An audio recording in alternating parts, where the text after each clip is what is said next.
Hey guys, welcome to the Homestead. So we're going to talk about a whole bunch of things in today's video. First off, we'll talk about the Homesteading Expo coming up. But just to give you a quick overview of what we'll be talking about is some things I can from my garden. I'm going to be switching strategies a little bit this year, and I'll explain that later on in the video. Also, we'll talk about what the heck that thing is. And then we're also going to talk about, I got a new shipment of soap the other day. Look at that. Absolutely fantastic. So we'll talk about that as well. But first things first, I want to talk about going to the Ozarks Homesteading Expo that's going to be taking place just north of Springfield, Missouri. It's in a town called Marshfield, Missouri. I will be there early September, but I want to go over with you today the website and then show you some of the amazing speakers who are going to be there. There's going to be a lot to consume. It's just going to be the last few years have just been overwhelming in terms of crowd. So many people who get together from the Ozarks and beyond who are coming together to learn about homesteading, off-grid homesteading, and just preparedness topics also, but just how to do things and different products that are out there that allow you to do the things for homesteading that you want to do.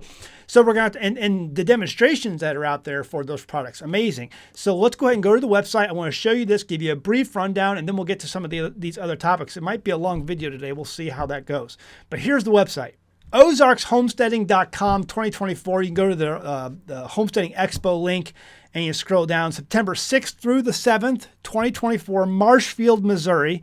Just an amazing place. And I think last year there was over 10,000 people there. I don't know the exact numbers, but there was a lot of people. But what I want to talk about today and concentrate on is the schedule.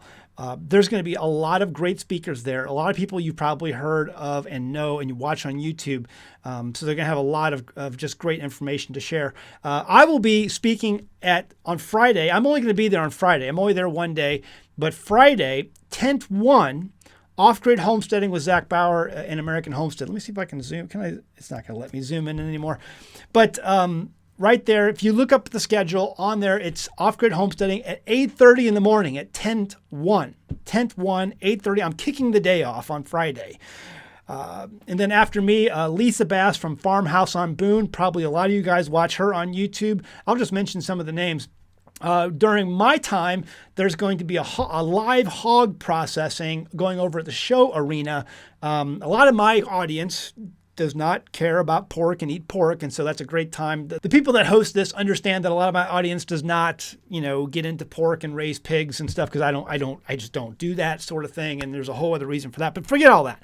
But if you are interested in that, they have that going on at the same time I'm speaking because a lot of my audience doesn't do that. And so they give us that ability so you don't miss much if you're not interested in that sort of stuff.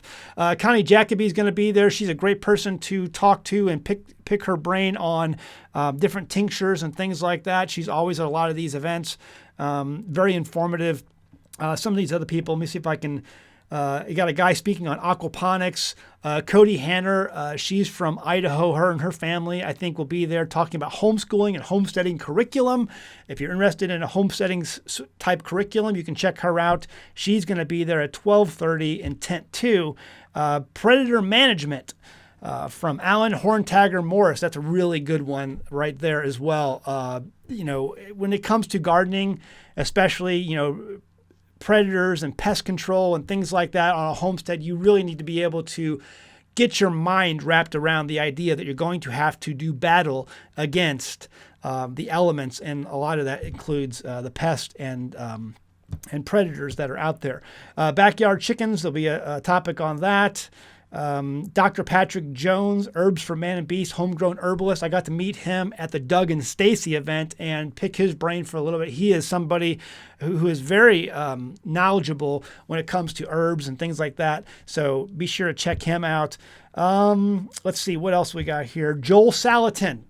Big name. Most of you guys know who Joel Salatin is. He's going to be speaking at 3:30 p.m. on heretics versus orthodoxy.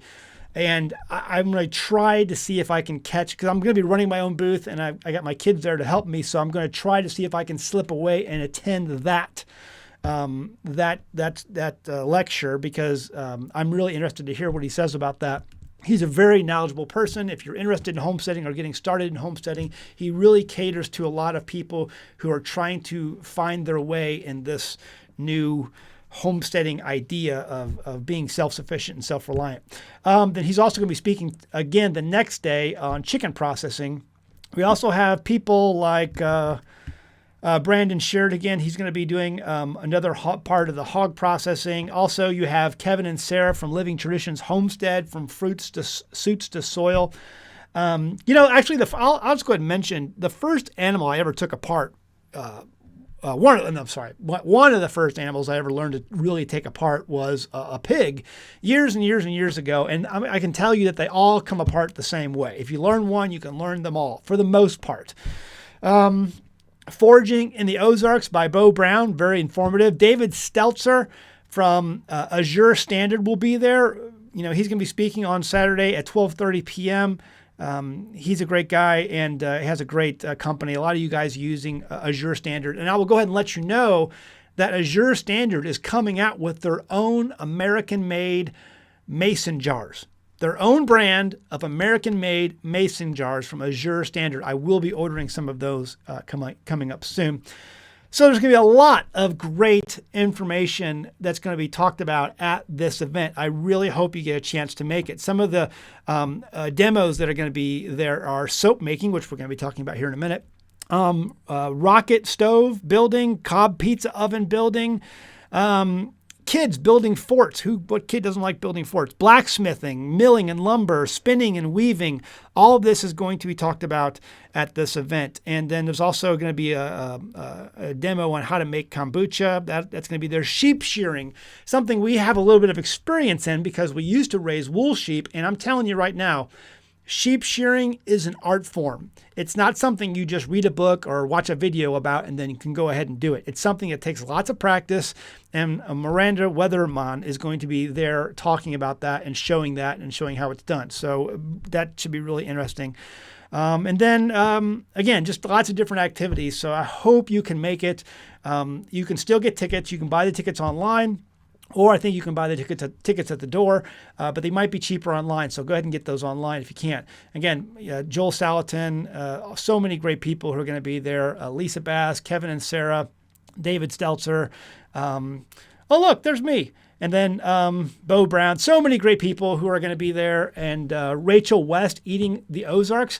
Now, Rachel last year, she did a dinner that was just for the sponsors and for the presenters. And she made a fantastic dinner last year. And I'm going to be going to that again this year. I'm looking forward to that. Last year was absolutely delicious. But that was a great time. Anyway, lots of great stuff. Hope you get a chance to come and just enjoy and visit with me. I will have a booth there. Come visit me during, after my speech, or after my lecture coming up on Friday morning. I would love to meet you.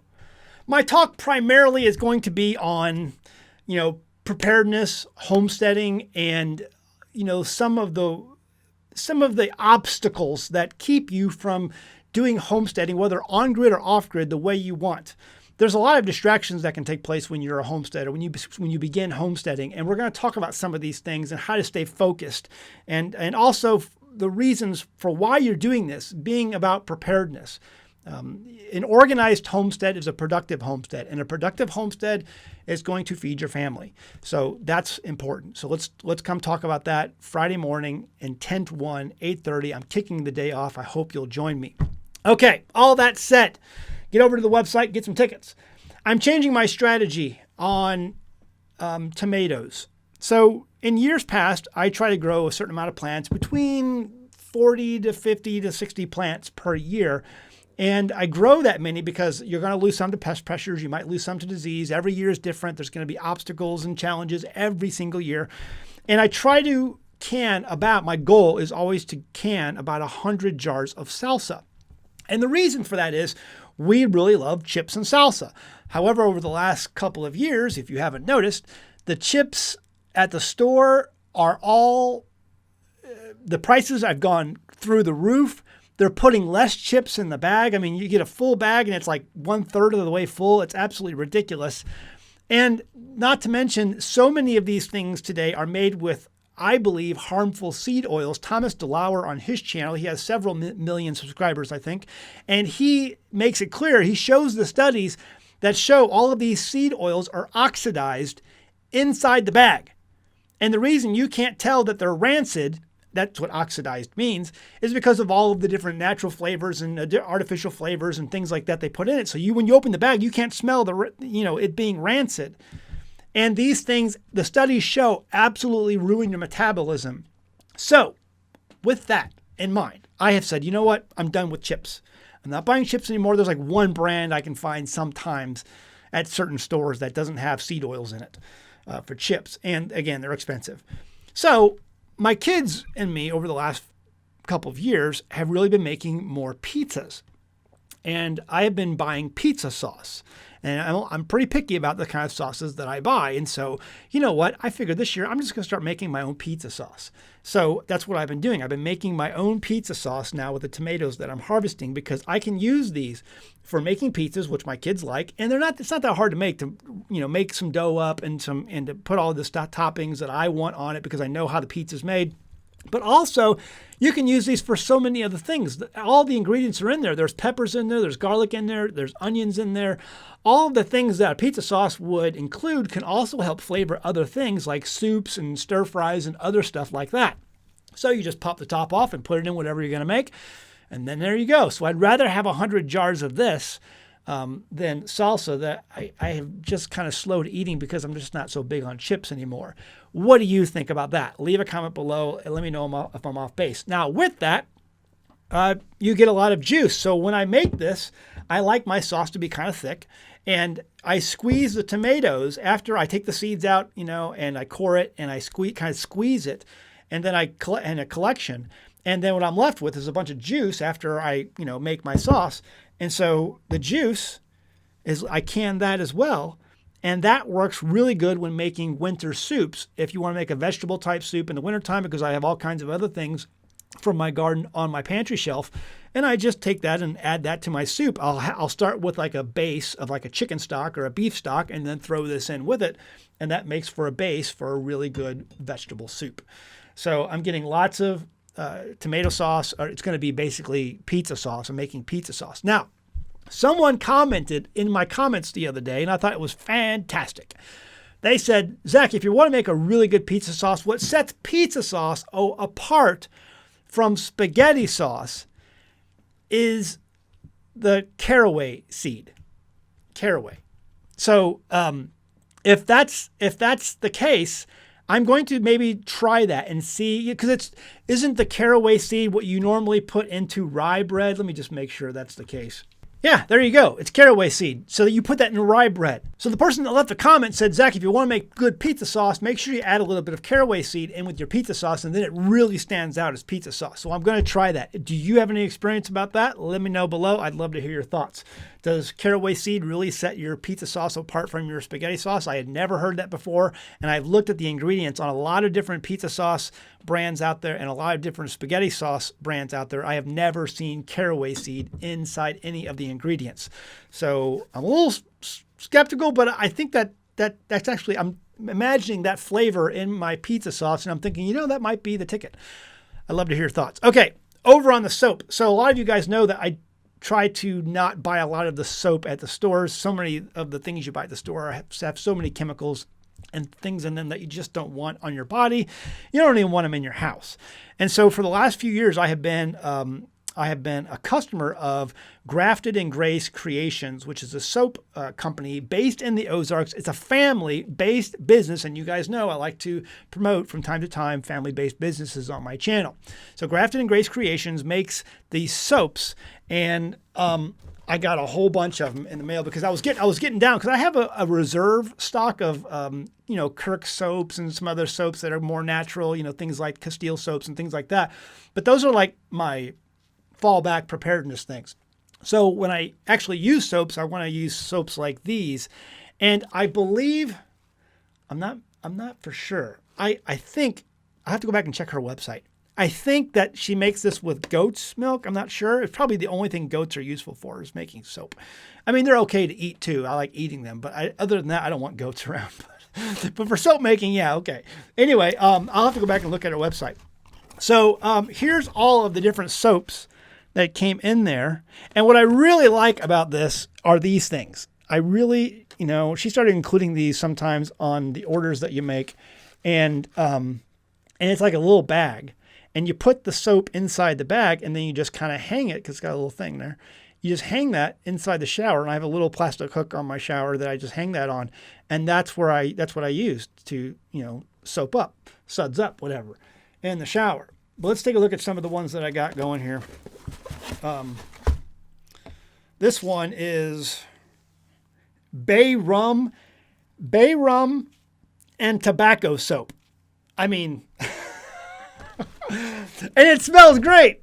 Bay rum and tobacco. You wouldn't think a soap, but that is amazing. Very manly too. I mean, who doesn't like rum? But why is the rum gone? All right. Anyway, what else we got over here? Let's see what we got. Comfrey soap. I like the Comfrey soap. I think I've had that one before. And then another Comfrey soap. Cedarwood and patchouli soap. I thought that was interesting. I'd never tried that. Smells really good. But I'll give it a whirl. It's got olive oil, coconut oil, so maybe it doesn't have anything with goats in it. Distilled water, charcoal, cranberry fibers for color, and essential oils. So again, another cedarwood. What's this one? Sandalwood and vanilla soap. Sandalwood and vanilla soap. That's good too. I think sandalwood is a essential oil. Sandalwood and vanilla. What's this last one? Frankincense and patchouli soap. Patchouli, I'm not familiar with patchouli. Olive oil, coconut oil, distilled water, charcoal for color, and essential oils. That smells really good too. But my favorite, I only ordered one of these. So next time I order, I'm going to order more. The bay rum and tobacco. It doesn't smell like tobacco. It doesn't smell like cigarette smoke or anything like that. Or cigar smoke. Although cigar smoke, that cherry cigar smell or that cherry pipe tobacco, that smells good. But this doesn't smell like that at all. It's really good. That's probably my favorite so far of all of them. Anyway, I just thought I'd give them a shout out, let you guys know what I've got coming in here, and maybe you would enjoy checking out their website at Grafted and Grace Creations. And I'll put a link in the description below. You can check that out. I'll pin it to the top. And then you can support another family-based business based in the Ozarks. One more thing before we go. I have this right here. What is that? So these are copper bars. This is a 3-pound copper bar that my son, my 17-year-old, my oldest, has been basically taking apart motors and all kinds of things and getting the copper, buying copper from people who, because if you take your copper to the recycle center, they give you like pennies for it. And we've been buying it from people and giving them a little bit more than what they pay you at the recycle center. That way they feel like they're getting a deal. But then we take these, melt them down, and do all the work to shine them up and then sell them. And so he's going to be at this expo coming up September 6th and 7th, and he will be selling these for, I believe, $60 for a 3-pound bar. I think he has some 2-pound bars also. But these are all 3 pounds. Most of them are 3 pounds or a little bit over 3 pounds of copper. Now, what do you do with a copper bar? Do you understand? Let me just mention a couple of things. Do you understand by holding this in your hand? Holding that in your hand, you're holding historically more money in your hand than most people who have lived on planet Earth have ever held in their hand. 99% of people who've ever lived and walked on planet Earth have never held this much money in their hand. And copper has always been, used for money. Gold and silver, yes, but copper also, yes. But saving these things up would be very valuable if our currency ever corrects, because it will at some point one day. Go back 100 years ago and see what you could buy for a penny, a copper penny. A lot more than you can buy with it today, like lots more. So, what do you do with something like that? Well, there is one thing you could do with something like this. You could heat it up, hammer it out, and make something that has always kept people fed throughout all of human history. Do you know what it is? Leave a comment below on what it is you could make with something like this that will always, when used, will always feed your family. I'll give you a hint. This is how the Kennedys got their fortune. I'll give you another hint. This is how NASCAR got started. How did the Kennedys achieve their fortune, and how did NASCAR get started? It all comes back to that. Let me know in the comments below what it is. Okay. Be sure to hit that like button before you go. I really appreciate it. It lets YouTube know and understand that people watch and enjoy my channel. It means a lot to me when you hit that like button. I really appreciate it. And I will see you guys at the Homesteading Expo in Marshfield, Missouri, September 6th and 7th. Hope to see you there. Come say hi to me. See you next time in the Homestead. Bye. In the spring of 2024, Saudi Arabia ended the long-held practice of requiring its oil to be sold in U.S. currency. And recently, governments around the world have been repatriating their physical gold from Western banks, opting instead to hold that gold within their own borders. China, meanwhile, continues to set records in terms of stockpiling its physical gold reserves, while at the same time dumping billions in U.S. treasuries. All these instances can otherwise be called indicators. Indications that the world is readying itself to participate in trade that does not involve the United States or the dollar. And at home, our banks are showing signs of a deflationary collapse, in which case the FDIC does not have a fraction of the funds on hand to ensure you can get your money should your bank fail.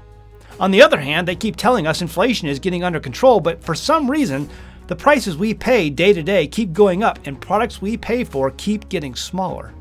I've put a link in the description below this video that will allow you to start the process to convert money you may have already saved into precious metals that you yourself can hold. You hold it, you own it. Throughout history, precious metals have always been accepted for goods and services, even in the most chaotic of economies and war-torn countries, dating all the way back to when Alexander the Great ruled the known world. Guys, we're over $35 trillion in debt. If you're concerned, I don't blame you. ITM Trading has a well-documented history of helping people put their money into physical metals that you hold. Again, if you hold it, you own it.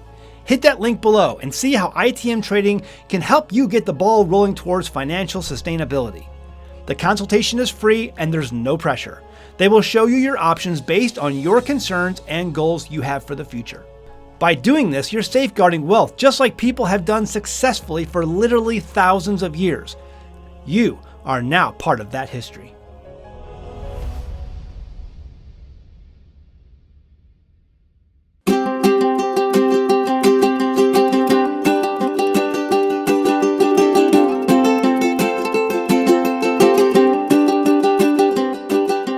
Hey guys, did you know you can become a patron of an American Homestead? They get access to private videos, and we send them gifts from the homestead that we make here on the homestead. And we also enter our patrons into special giveaways that are only available to them.